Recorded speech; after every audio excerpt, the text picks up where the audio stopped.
Notre fédération a fait le constat que nous allons vers le plein emploi,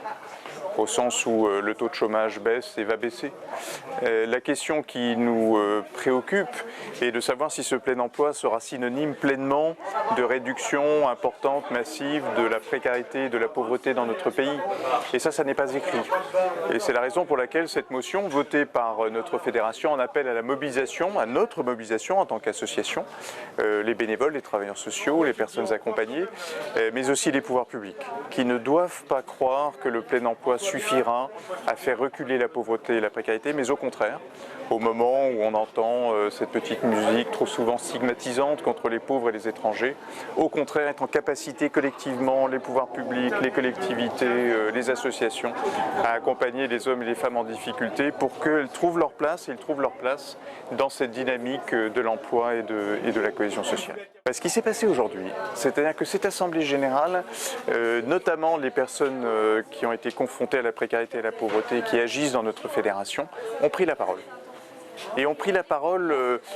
pas seulement pour témoigner, mais d'abord pour être dans l'action, dans les préconisations, dans les constats, dans les critiques. Et ça, c'est vraiment un moment, à mes yeux, tout à fait fondamental de la vie de notre fédération et que nous allons amplifier. Nous avons le plaisir d'avoir réélu notre vice-présidente qui est issue de ces hommes et de ces femmes qui ont été confrontés à un moment de leur vie aux violences de la pauvreté et de la précarité. Nous allons ensemble continuer ce combat de manière à ce que notre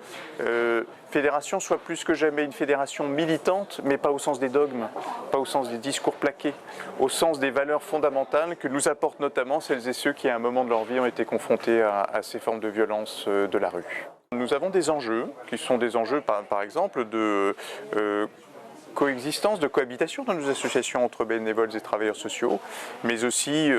de soutien au bénévolat, alors même qu'on sait que des évolutions comme par exemple le recul de l'âge de la retraite, le vieillissement, les suites de la crise Covid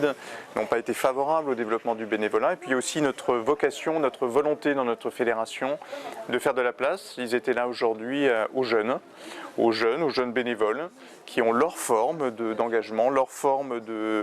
d'action et qui ont toute leur place dans notre fédération pour poursuivre le combat contre l'exclusion.